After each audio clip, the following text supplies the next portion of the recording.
वृन्दावनेश्वरी तवेव पदारविन्दं प्रेमामृतेकमकरन्दर शोघपुण्यं हृदर्पितं मधुपते स्मरतापमुग्रं निर्वापयत्परं शीतलमाश्रयामि सत्प्रेमसिन्धो मकरन्दरशोकधारा सारानजस्मन्भितः अस्त्रवादाश्रितेषु श्रीराधिके तव कदा चरणारविन्दं गोविंद जीवन धनम शीरषा वहामि। जय जय श्री हित हरिवंश चंद्र महाराज की जय। श्री राधा रानी की जय। वंश परिचय। कूलम पवित्रम जननी कृतार्था वसुंधरा पुण्यवती च तेन स्वर्ग स्थिता ये पीतरोपि धन्या येषां कुले वैष्णवाना मधेयम् अस्फोटयन्ति पीतरो नित्यन्ति च मुहुर्मुहुः मंदन से वैष्णवो जातः स नस्त्राता भविष्यति। वही कुल धन्य परम पवित्र और जगत पूज्य कहलाता है जिस कुल में भगवान के अनुराग में डूबा हुआ कोई महाभागवत जन्म लेता है, क्योंकि श्री भगवत आराधना में दत्तचित्त वह उपासक न केवल अपने माता पिता पितृ पितामहों को अपितु संपूर्ण वसुधरा को पावन कर देता है। हितावतार महाप्रभु श्री हित हरिवंश चंद्र जिस कुल में प्रकट हुए वह कुल भी ऐसा ही परम पवित्र वैदिक मार्गानुयायी तथा भगवत भक्ति से संपन्न था। श्री हिताचार्य चरण के पूर्वज उत्तर प्रदेश के सहारनपुर जिले में स्थित देवबन प्राचीन देवबन नामक नगर में निवास करते थे। वे कश्यप गोत्री यजुर्वेदीय मध्यन्दिनी शाखानुयायी गौड़ ब्राह्मण थे। इस कुल में एक से बढ़कर एक शास्त्रों के प्रकांड विद्वान पूर्ण रूपेण वैदिक सिद्धांतानुसार आचरण करने वाले बड़े ही धर्म कर्म निष्ठ तथा कुल परंपरागत युगलोपासक श्री राधा माधव की अनन्य भक्ति भावना से संपन्न हुए।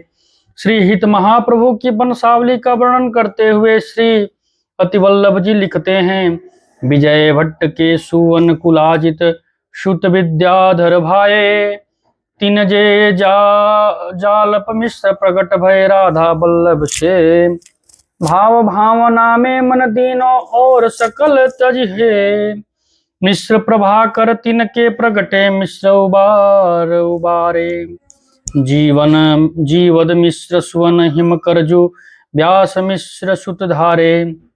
श्री विजय भट्ट जी के पुत्र श्री कुलजीत भट्ट जी हुए, उनके श्री विद्याधर भट्ट जी, उनके श्री जालप मिश्र जी हुए।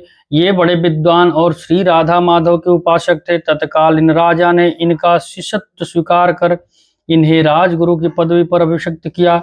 इनके पुत्र श्री प्रभाकर मिश्र जी हुए, उनके पुत्र उवाकर मिश्र जी, इनके श्री जीवन मिश्र जी और उनमें हिमकर मिश्र जी हुए। उद्भट विद्वान होने के कारण ये भट्ट कहलाए। विद्या केवल भट्ट सुनाम भक्ति बिस्तरी तीन के धाम। वेद पुराण आदि का कथन करने के बाद में ये मिश्र कहलाए। वेद पुराण कहे इतिहास मिश्र नाम जग भयो प्रकाश। श्री हिमकर मिश्र परम बड़ भागी प्रभु पद भजन रहे लो लागी। मुरलीधर कर भक्ति रिझाए तिन प्रसाद तिनो सुत पाए। परम बड़भागी श्री हिमकर मिश्र जी सदैव श्री कृष्ण चरणों के चिंतन में निमग्न रहते। इन्होंने अपनी भक्ति भावना से मुरलीधर श्री कृष्ण जी को रिझा लिया था। अतः भगवत कृपा प्रसाद से आपको नौ नंदो या नव योगेश्वरों के समान नौ पुत्र हुए। श्री केशवदास जी, श्री रघुनाथ जी, श्री गंगाधर जी, श्री देवदास जी, श्री व्यास मिश्र जी, श्री गोपाल जी, श्री उदय राम जी, श्री पद्माकर जी तथा श्री कल्याण जी। बड़े पुत्र अवधूत सुभय ते गृह छाड़ जुबन को गए। जग को सुख सब ही परिहरयो नाम नृसिंहाश्रम जु परयो। तात नाम धरयो केशोदास ये जेठे इतने इनते लघु व्यास। इनते लघु रघुनाथ बखाने हरिपद भजनी सब जग जाने। गंगाधर हरिपद अनुरक्त पुनि दिवदास विदित हरिभक्त मिश्र गोपाल जुजुगल उपासी परम साधु करुणा की राशि उदय राम सब गुण के धाम भजे प्रीति सो श्यामा श्याम पदमा कर जो कृष्ण गुण गायक श्री कल्याण सबे विधि लायक श्री विष्णु मिश्र पित्या के आगर भाग्य बली सब जगत उजागर। ये सभी महाभागवत भगवान श्री हरि के परम उपासक हुए। इनमें जो सबसे बड़े श्री केशवदास जी थे वे दंडी सन्यासी हो गए थे और बाद में जिनका नाम श्री नृसिंह श्रम पड़ा। शेष सभी घर परिवार में ही रहकर स्वधर्माचरण करते हुए अहर्निश भगवत आराधना में लगे रहते थे। बहिनी उदय सिर कुंवरी भाग बड़ नौज सहोदर। श्री व्यास मिश्र जी की बहन कुंवरी उदय श्री भी बड़ी भाग्यशालिनी थी, जिनके की ऐसे सर्वगुण संपन्न 9 भ्राता थे। चारन ते ये बड़े कहावे चारन ते ये छोटे 9 भाई नवनंद रूप है सकल गुणन करि मोटे। इन सभी 9 भाइयों में 4 से छोटे और 4 से बड़े अर्थात मध्य के थे परम भागवत श्री व्यास मिश्र जी, जिन्हें वंशी स्वरूप श्री हितरिवंश चंद्र के पिता होने का परम सौभाग्य प्राप्त हुआ। श्री व्यास मिश्र एवं तारा रानी जी का परिचय। देववन नगर प्रसिद्ध विराजे व्यास मिश्र द्विज कुल मधिराजे। ज्योतिष वैदिक वेद पुराण चारय विद्या करि गुणगान। पंडित गुण अपार न प्रमाण हय गए संपत्ति निपित समान। द्विज कुलभूषण श्री व्यास मिश्र जी वेद पुराण इतिहास आदि सकल शास्त्रों में निष्णांत होने के साथ साथ ज्योतिष विद्या में विशेष पारंगत उस समय के एक सुप्रसिद्ध ज्योतिषी थे। आपका ज्योतिषी का ज्ञान ऐसा था कि व्यक्ति के सामने आते हैं उसकी समय की गणना करके उसकी कुंडली बता देते और उसके जीवन की संपूर्ण गाथा बता देते। आपके विनम्र और मृदुल स्वभाव और देवी सद्गुणों से आकर्षित होकर सभी छोटे बड़े भाई आपसे बड़ा स्नेह करते। आपका हृदय युगल सरकार की भक्ति भावना से ओतप्रोत तथा आप अपनी पितृ परंपरा से प्राप्त ठाकुर श्री राधा मोहन जी की सेवा परिचर्या में बड़े ही भावपूर्वक संलग्न रहते थे। गौ ब्राह्मणों का आप विधिवत सम्मान करते थे। सनातन धर्म तथा भगवत आराधना में अपनी बड़ी निष्ठा थी। साधु महात्माओं को आप अपना सर्वस्व मानते थे तथा संत जलों की मंडली से सदा सुशोभित रहते। आपके दिव्य गुणों के अनुसार ही आपकी सहधर्मिणी परम सुंदरी सुशीला और शुभ लक्षणों एवं गुणों से युक्त धर्मपरायणा परम पवित्रता श्रीमती तारा रानी थी, जिनका दर्शन करके ऐसा प्रतीत होता मानो श्री यशोदा जी श्री तारा रानी के रूप में अवतीर्ण हो गई हो। शुभ लक्षण गुणशील धर्म रति तारा जननी मनुज सुमति अवतरी और उपमा नहीं गणनी। आचार्य महापुरुषों का प्रादुर्भाव महान तेजस्वी तपस्वी दैवी संपदा संपन्न एवं श्री हरि आराधन तत्पर भगवत कृपा पात्र जनों के यहाँ ही होता है, क्योंकि अवतारी महापुरुषों के तेज को कोई साधारण माता अपने गर्भ में नहीं धारण कर सकती। आपके पास कुल परंपरागत प्राप्त संपत्ति तो थी ही, साथ ही ज्योतिष विद्या के प्रभाव से प्रभावित होकर बड़े बड़े राजा महाराजा आपके चरणों में भेंट अर्पित कर अपनी अधीनता स्वीकार करते। अतएव आप एक राजा की तरह राजवैभव हाथी घोड़ा सेना रथ धन आदि से संपन्न थे। इस तरह आपने प्रभु धन एवं सम्मान प्राप्त किया था। कहीं कहीं श्री व्यास मिश्र जी के सेव्य स्वरूप का नाम ठाकुर राधा कांत जी भी प्राप्त होता है। देश देश मधि सुयस भाष्यो पृथ्वी पतिलो जाय प्रकाशो बहुवादर सो बोली पठाए निपको मिलन मिश्र जी आए। देश देशांतरों में विख्यात आपका सुयश सुनकर दिल्ली की गद्दी पर आसीन तत्कालीन पृथ्वीपति बादशाह ने आपको सादर आमंत्रित किया। श्री व्यास मिश्र जी ने विचार किया कि यद्यपि मुझे इस धर्म विरोधी मल्लेच्छ बादशाह के पास जाने की कोई आवश्यकता नहीं है, किंतु इस समय यह उच्च पद दिल्ली के सिंहासन पर आरूढ़ है। यदि हमने इसके समक्ष जाना अस्वीकार कर दिया तो वैसे ही यह सनातन धर्म के विपरीत आचरण कर रहा है, कहीं और ज्यादा उदंड होकर हिंदुओं के प्रति अत्याचार न करने लग जाए। अतः इसके समीप मेरा जाना ही उचित होगा। ताकि इसको वैदिक सिद्धांत के प्रभावित करके हम कम से कम अपने सनातन धर्म का कुछ तो हित कर पाएंगे। जहां यह कुछ अमंगल करने की सोचेगा, वहीं हम इसका हृदय परिवर्तन करने का प्रयास करेंगे। अतएव इस प्रकार धर्म रक्षा की भावना से युक्त होकर वे उसके दरबार में जाने को तैयार हो गए। श्री व्यास मिश्र जी देववन से लगभग 170 किलोमीटर की दूरी पर स्थित दिल्ली बादशाह के दरबार में 4 श्रीफल नारियल लेकर उपस्थित हुए। आपके दर्शन करते ही मुखमंडल पर अद्भुत भागवती तेज को देखकर बादशाह हतप्रभ हो गया। तदुपरांत उसने मधुर वचनों से सम्मानित कर आपका अत्यंत ही भव्य स्वागत सत्कार किया। आपने भी इस भावना से कि राजा भगवान का स्वरूप होता है उसे नमस्कार किया एवं मंगल आशीर्वाद रूप में 4 श्रीफल भेंट किए। मिले नारियल लेके 4, एक एक गुण प्रतिजु विचार। बादशाह ने सर्वप्रथम यही प्रश्न आपसे किया कि जब भेंट के रूप में एक ही नारियल पर्याप्त हो तो आपका 4 नारियल देने का क्या प्रयोजन है। श्री व्यास मिश्र जी बोले कि राजन, हमारे सनातन धर्म में 4 प्रधान फल है जिन्हें पुरुषार्थ चतुर्ष कहते हैं, धर्म, अर्थ, काम और मोक्ष। अपने धर्म के प्रति निष्ठावान ब्रह्म तेज से संपन्न जो ब्रह्मर्षि जन है, वह जब किसी पर प्रसन्न होते हैं तो इन 4 फलों को देते हैं। अतः मैंने आशीर्वाद स्वरूप तुम्हें 4 फल प्रदान किए हैं। बादशाह व्यास मिश्र जी की यह बात सुनकर बड़ा प्रसन्न हुआ। श्री हरिवंश चरित्र का वर्णन करने वाले प्राचीन वाणीकारों ने दिल्ली के तत्कालीन शासक का स्पष्ट नामोल्लेख नहीं किया है, केवल पृथ्वीपति, देशाधिपति, नरिंद या पातशाह आदि नामों से ही उसका संबोधन मात्र किया है। इसलिए यहाँ किसी शासक का स्पष्ट नाम उल्लेखित नहीं किया जा रहा है। किंतु दिल्ली सल्तनत के प्राप्त इतिहास के आधार पर कुछ परिवर्ती महानुभावों के अनुसार संभवतः सिकंदर लोदी दिल्ली का तत्कालीन सुल्तान था।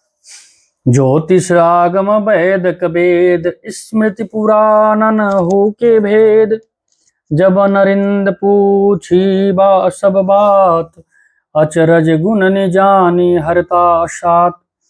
तब सब गुणन परीक्षा लीन, 4000 की निधि दीन। इसके बाद उसने वेद पुराण, स्मृति, ज्योतिष, आयुर्वेद आदि विविध विद्याओं में परंपरागत श्री व्यास मिश्र जी की अनेकों प्रकार से परीक्षा ली और अंतिम में उसने आपसे गुणों के अत्यंत संतुष्ट एवं प्रसन्न होकर आपको 4000 मनस्वदार की निधि प्रदान कर आपका परम सम्मान किया तथा आपको अपने दरबार में उच्च पदस्थ सम्मानित दरबारी, एक तरह से राजगुरु के पद पर विभूषित किया। वह व्यास मिश्र जी से सदैव अपने ही साथ में रहने की प्रार्थना करने लगा। श्री व्यास जी ने कहा कि हम अपने घर में विराजमान अपने इष्ट की सेवा आराधना में निरंतर तत्पर रहते हैं, अतः हर समय तो आपके साथ नहीं रह सकते, पर जब भी आपका आदेश होगा हम दरबार में उपस्थित हो जाया करेंगे। यद्यपि उसके द्वारा दिए हुए पद एवं सम्मान की श्री व्यास मिश्र जी को कोई आवश्यकता नहीं थी, किंतु उस उदंड बादशाह को धर्म के द्वारा शासित करने के लिए, जिससे कि वह किसी भी हिंदू को अपने धर्म के पालन में कोई बाधा न पहुंचाए, व्यास मिश्र जी ने उसके द्वारा दिया हुआ पद स्वीकार कर लिया और बादशाह पद्धत वैभव से युक्त होकर आप घर वापस आ गए। बहुरी विदा हो के घर आए, गज तुरंग बहु संपत्ति लाए। वे प्रायः अपने गृहनगर देववन में ही रहते, पर बीच बीच में दिल्ली दरबार में जाते रहते थे और समय समय पर बादशाह को धर्मोपदेश का शतमार्ग पर चलने की शिक्षा देते रहते थे। उनके संग के प्रभाव से उसमें काफी कुछ परिवर्तन हुआ और हिंदू धर्म के प्रति उसके मन में जो कट्टरता का भाव था उसमें भी सुधार हुआ। तारा रानी का पुत्र प्राप्ति के लिए चिंतित होना। एक दिन जब श्री व्यास मिश्र जी अपने ठाकुर श्री राधा मोहन जी की सेवा करने के उपरांत अपने कक्ष में विराजमान थे, तभी उनकी धर्मपत्नी श्री तारा रानी आकर उनके चरणों को सहलाते हुए चरणों के समीप ही बैठ गई। व्यास जी की दृष्टि उनके मुखमंडल पर पड़ी तो देखा कि उनके नेत्रों से अश्रुमोचन हो रहा है। व्यास जी ने पूछा, प्रिय, आज आप इस प्रकार से किस बात के लिए शोकातुर होकर रुदन कर रही हैं। कुछ क्षण मौन रहने के बाद वे धीमे स्वर में बोली, हे स्वामी, मेरे दुख का जो कारण है आप उससे अनभिज्ञ नहीं है, अर्थात आप सब जानते हैं कि मैं क्यों दुखी हूँ।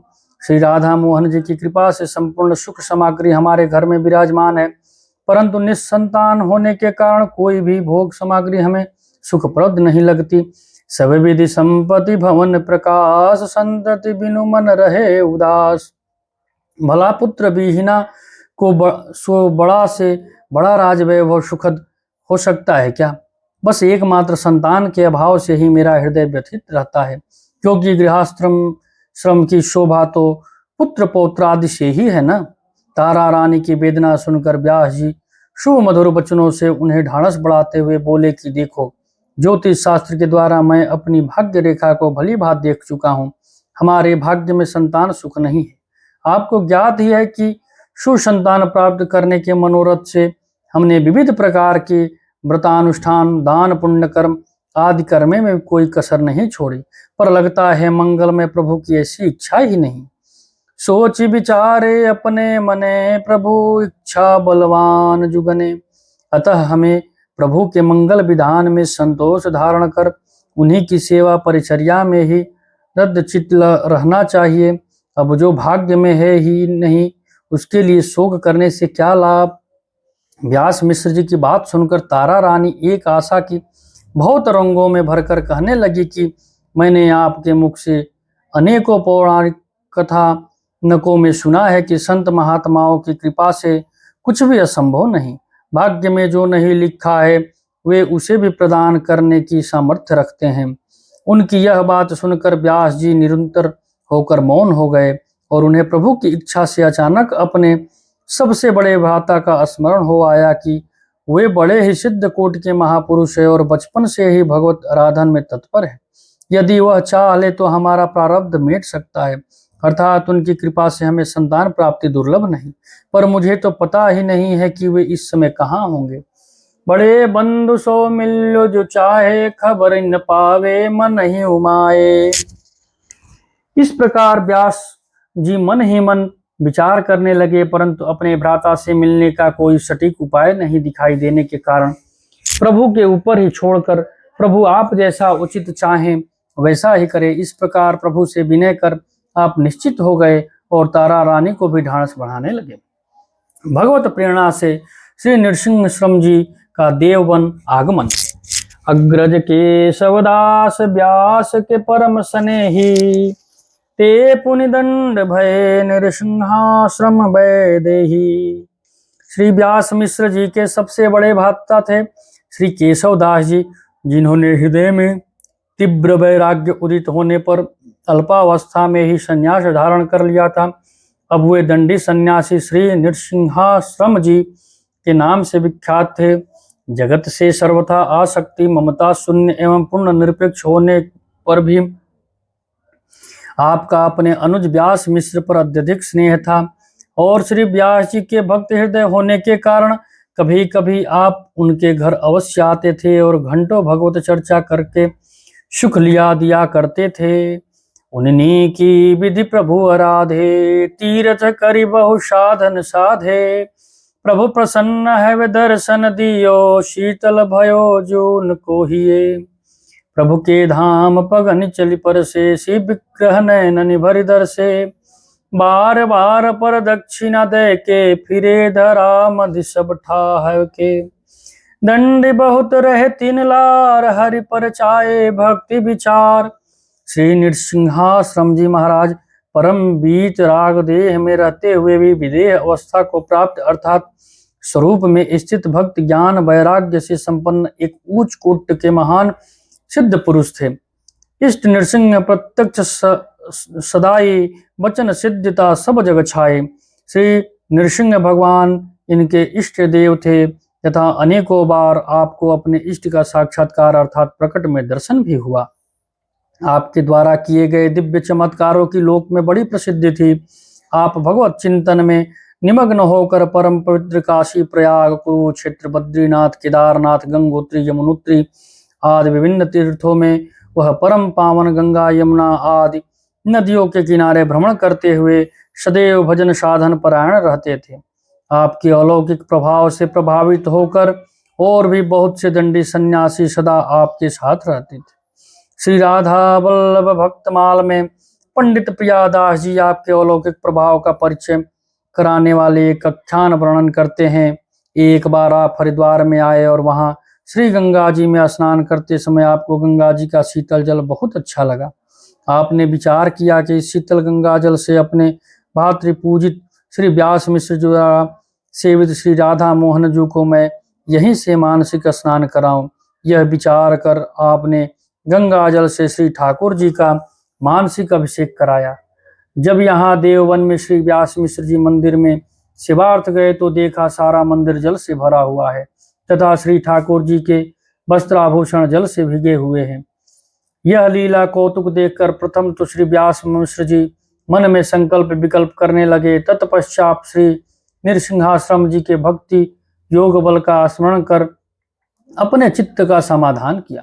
अतः व्यास जी परमहंस शिरोमणि श्री नृसिंहाश्रम जी के प्रभाव से भली भांति परिचित थे, किंतु उन्हें यह ज्ञात नहीं था कि वे इस समय कहाँ होंगे। बहुरियाय हरिद्वार जुन्याय जन्म भूमि देखन पुण्याय देवनपुरी निहारिक मनि बसे सुमति जन सोहनवनी बैठे आई अनुज के बाग बंधु मिलन को अनुराग। यहाँ श्री नृसिंहाश्रम मिश्र जी जिस समय हरिद्वार में विराजमान थे तो सहसा भगवत प्रेरणा से उनके मन में अपनी जन्मभूमि देववन को देखने की इच्छा हुई और वह भगवत प्रेरित होकर दंडी सन्यासियों की जमात के साथ देववन हरिद्वार से 60 किलोमीटर की दूरी पर स्थित है के लिए चल दिए। यद्यपि शास्त्रों में वर्णित है कि विरक्त हो जाने के बाद अर्थात संन्यास लेने के पश्चात सन्यासी को अपनी जन्मभूमि नहीं जाना चाहिए, किंतु संत समुदाय के साथ श्री नृसिंहाश्रम जी के अपनी जन्मभूमि देववन आगमन के मुख्य हेतु श्री हरि की इच्छा ही थी, क्योंकि उस परम पवित्र देववनपुरी में श्री व्यास मिश्र के यहाँ साक्षात श्री हरि से युक्त बंसी का अवतार होने वाला था। वहां पहुंचकर सुमति जनों से शोभित कामनीय देववनपुरी की शोभा को देखते हुए वे अपने अनुज व्यास मिश्र जी के सुंदर लता पता व फल फूल से सुशोभित बाग में पहुंचे।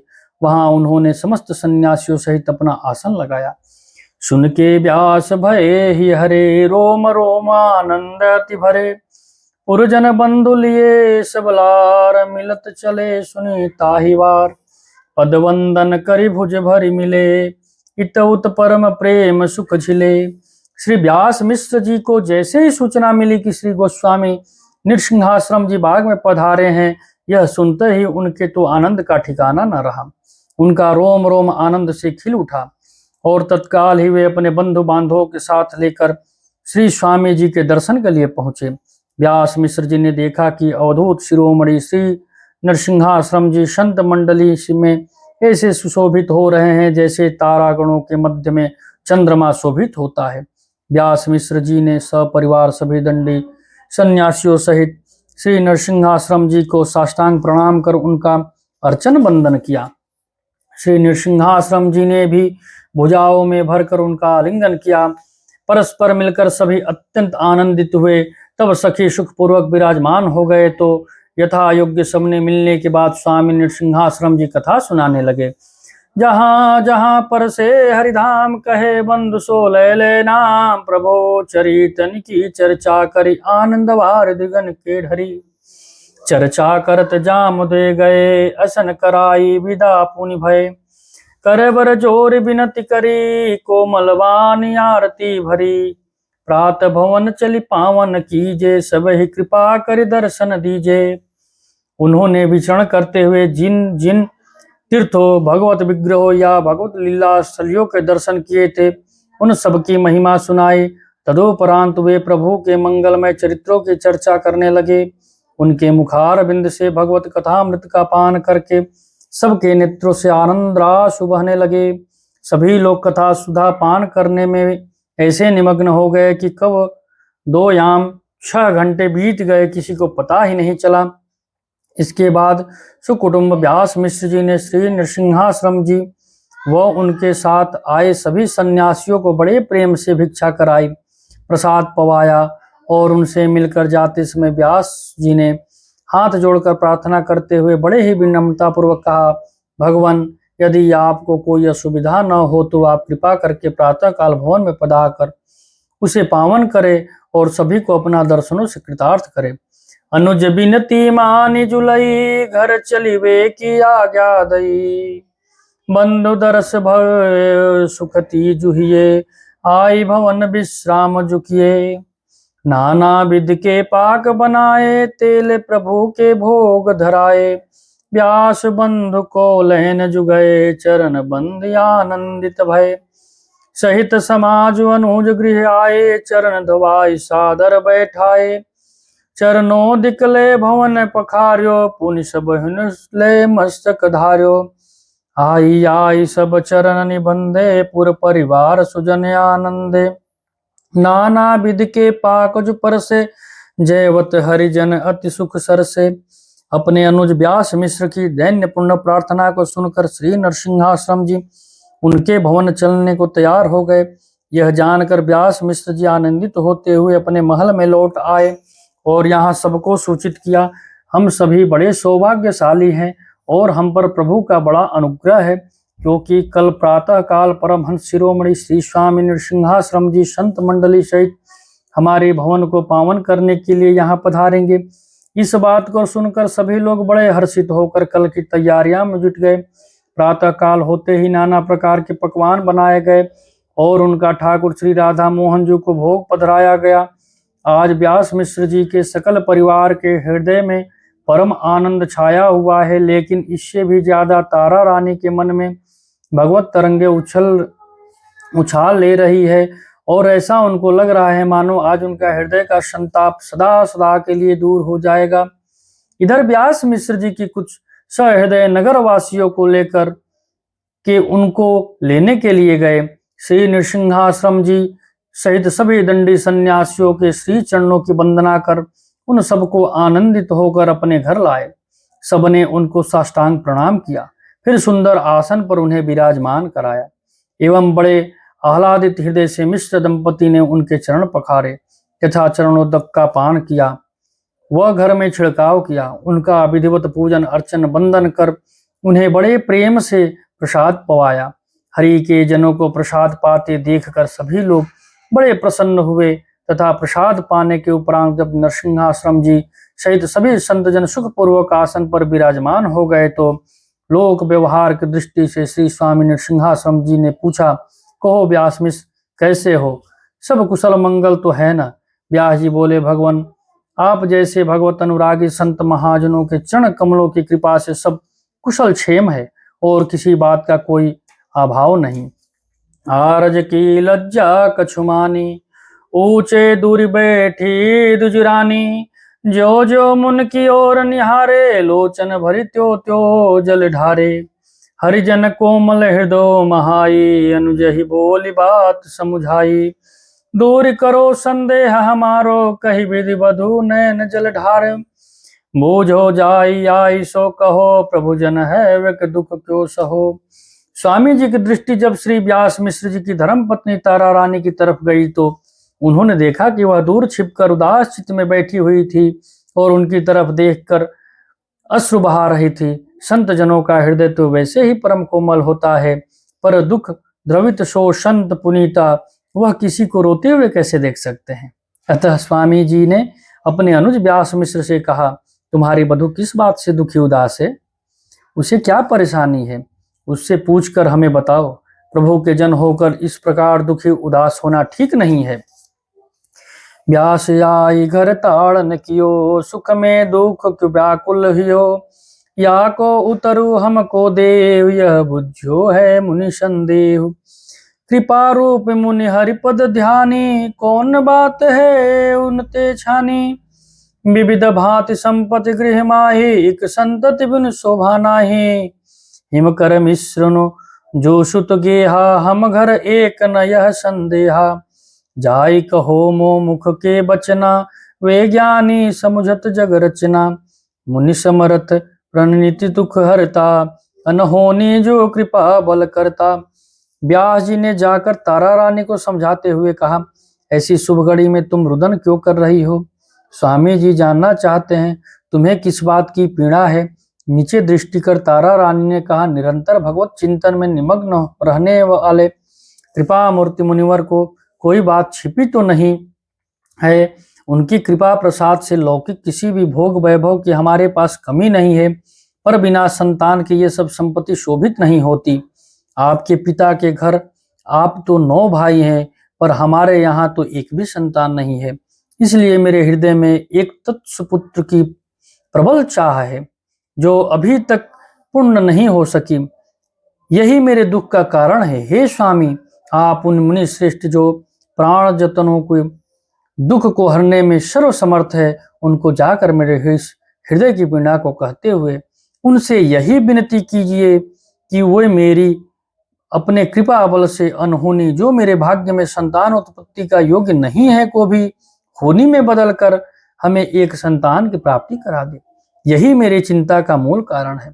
यह सुनकर व्यास मिश्र जी मौन हो गए और जाकर स्वामी जी को तारा रानी के हृदय की बात कह दी तथा अपनी ग्रीवा नीचे झुकाकर स्वयं की मौन स्वीकृति कर दी कि जो तारा रानी के हृदय में है वह उचित ही है। आप ऐसी कृपा करें जिससे हमें एक सुयोग्य संतान हो जाए। मुनिवर सुने बचन दुजरानी, तब बोले जो सिद्ध बड़ ज्ञानी, तुम तो व्यास ज्योतिष भारी, भागने लिखी सो क्यों न बिचारी। विधि लाट लिखी दीनो जोई, ताको सो फल प्राप्ति होई। कर्म लिखो सबको पावे, सत्य बात श्रुति आगम गावे। यह बात सुनकर के श्री नृसिंहाश्रम जी ने व्यास मिश्र जी से कहा, आप तो स्वयं ही एक सुप्रसिद्ध ज्योतिष हो, क्या तुमने अपने भाग्य रेखा नहीं देखी? अर्थात क्या तुमको पता नहीं है कि तुम्हारे इस जन्म में संतान योग नहीं है? तो फिर विधाता ने जो भाग्य में नहीं लिखा, आप उसके लिए व्यर्थ ही चिंतित क्यों हो रहे हो? विधाता ने कर्मानुसार जो भाग्य में लिख दिया वही होता है। विधि के लेख को कौन पलट सकता है? अपने पूर्व कर्मानुसार ही जीवन सुख दुख हानि लाभ आदि सब कुछ प्राप्त करता है। सभी शास्त्रों का यही कथन है। स्वामी जी की बात सुनकर तारा रानी जी बीच में ही हाथ जोड़कर बनी विमृता पूर्वक बोल उठी। जब रानी बोली मृदुबानी, तुम हो सिंधु परम सुखदानी। भाग्य नहीं को लिखो जो पावे, तो तुमको सब यो ही ध्यावे। को करे तुम्हारी सेवा, या के फल जो बताओ देवा। हे मुनि श्रेष्ठ, मेरी पृष्ठा क्षमा करें। आप तो सबको सुख प्रदान करने वाले हैं और ऐसे परम सिद्ध हैं कि भाग्य के लिखे हुए को भी पलट सकते हैं। अगर भाग्य का लिखा अमिट है और उतना ही सबको प्राप्त हो सकता है, तो आप जैसे संत महापुरुषों का आश्रय ले लेने पर भी क्या हम भाग्य रेखा से ऊपर ही आश्रित रहें? यदि सारा विधान पूर्व कर्मानुसार भाग्य पर ही आधारित है, तो आप जैसे वितराग परमहंस महापुरुषों के शरणाश्रम व सेवा का फिर क्या फल या प्रभाव रहा? हे स्वामी जी, हम आपकी शरण में हैं। हमारे हृदय में जो पुत्र प्राप्ति का प्रबल कामना हो गई है, आप कृपा करके उसे पूर्ण कर हमारे हृदय के ताप को दूर करें। जैसे गंगादिक सरिताओं के मज्जन से जीवों का ताप का समन हो जाता है, वैसे ही आप वांछा कल्पतरु हैं, आश्रयदाता हैं। आपके लिए क्या दुर्लभ है? क्या आप हमारी भाग्य रेखा को बदल नहीं सकते? जो आप जैसे सिद्ध महापुरुषों के चरणों का आश्रय ले ले और उसकी कोई भी कामना बकाया रह जाए, ऐसा संभव है क्या? जिसकी तरफ आप कृपापूर्ण चितवन से देख भर ले, वह तत्क्षण मोक्ष पक्ष का अधिकारी हो जाता है। फिर पुत्र प्राप्ति कराना आपके लिए कोई बड़ी बात तो नहीं है। इस प्रकार तारा रानी विनय करती हुई चरणों में प्रणाम कर पास ही में ग्रीवा झुकाकर खड़ी हो गई। जहां जो श्री व्यास मिश्र और उनकी पत्नी तारा रानी के सुयोग्य संतान की प्रबल कामना उत्पन्न हुई है, वह उनकी स्वयं की आकांक्षा नहीं, वरन प्रभु के द्वारा उनके हृदय में दी हुई। इस दंपति को सदैव प्रभु के आराधन में तत्पर रहते हैं। भला उनके हृदय में कहीं संतान की कामना हो सकती है क्या? किंतु भक्तों के हृदय में जो सुदृढ़ कामना अपना अधिकार जमा लेती है, वह उनकी स्वयं की नहीं होती, अपितु भगवत प्रदत्त किसी विशेष प्रयोजन की सिद्धि के लिए होती है। यह सुन के बन गवन झुकियो, इष्ट आराधन में मन दियो। तारा रानी की बातें सुनकर श्री स्वामी नृसिंहाश्रम जी कुछ क्षण तक मौन रहे। फिर मिश्र दंपति को आश्वासन देते हुए कहने लगे, आप चिंता ना करें, प्रभु का जो भी विधान होगा वह परम मंगलमय होगा। बस इतना कहकर वो वहां से पुनः वन भ्रमण के लिए चल दिए। जय जय श्री हित हरि वंश, जय जय श्री श्यामा प्यारी की जय, राधा रानी की जय, जय जय श्री श्यामा श्याम सदगुरुदेव भगवान की जय।